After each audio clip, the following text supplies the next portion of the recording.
We owe $70 trillion. I understand that, but to walk out a $4 trillion solution, which is basically just a way for the Democrats to avoid dealing with this until 2017. I'm not here to talk about plans to deal with this till 2017. I'm saying we've got a real problem, and I'm tired of Republicans and Democrats who either want Republicans who want to burn the place to the ground, and Democrats, with all due respect, who want to offer a plan that gets it through their end of their second term of their presidency, and then screws me and my kids when it's over. And until we do that, we have to deal with the extraction that is at foot. It is the reason the financial markets are behaving the way they're behaving. That is a mathematical fact. This is not some opinion. This is a mathematical fact.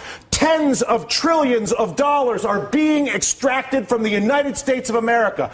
Democrats aren't doing it. Republicans are not doing it. An entire integrated system, financial system, trading system, taxing system that was created by both parties over a period of 2 decades is at work on our entire country right now. And we're sitting here arguing about whether we should do the $4 trillion plan that kicks the can down the road for the president for 2017 or burn the place to the ground, both of which are reckless, irresponsible, and stupid.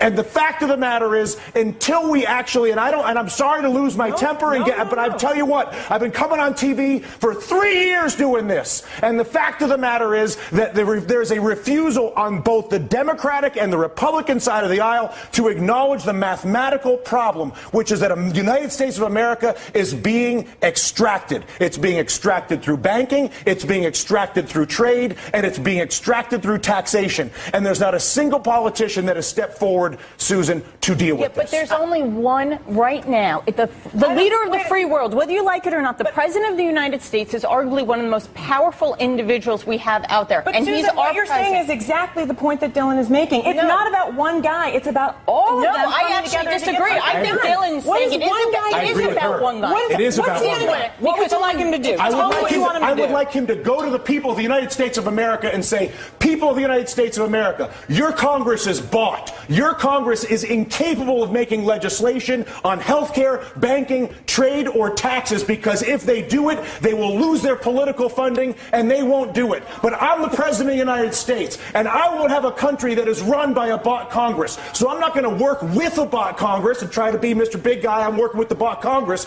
I'm going to abandon the bought Congress like Teddy Roosevelt did, and I'm going to go to the people of the United States, and I'm going to say, you've got a bought Congress. And until we get rid of the bought Congress, which is Jimmy Williams' constant point, which is get the money out of politics, and until a president says that's the problem and says he's going to fix it, there is no policy that I can possibly see, no matter how brilliant your idea may be, or your idea, or my idea, or her idea, or your idea at home, is that idea will not happen as long as there's the capacity to basically fire a politician who disagrees with me by taking funding away from him. Is that a fair assessment? Money in politics is the root of all political evil. It is corruption at its worst.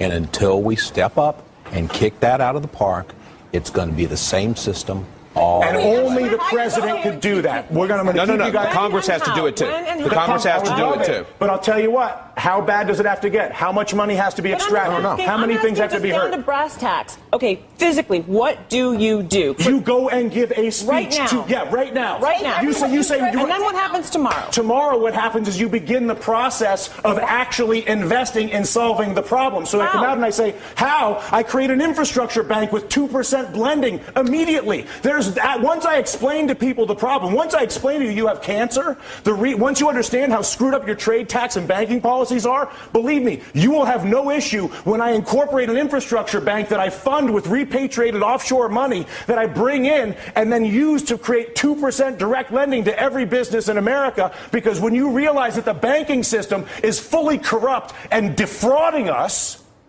and I come out and say that, which is what I want my president to do, that at that exact moment I say, you know what, we got a screwed up situation here, people. You all know it, and now what? I'm going to admit it. And as a result, not only have I admitted it, but we're going to begin the process of solving it like grown-ups. They did it in World War II. They did it after the Civil War. They did it in Latin America with the Brady bonds. We are not seeing it happen now. The panel stays a little more emotional than I anticipated getting at work this afternoon, but what am I going to do?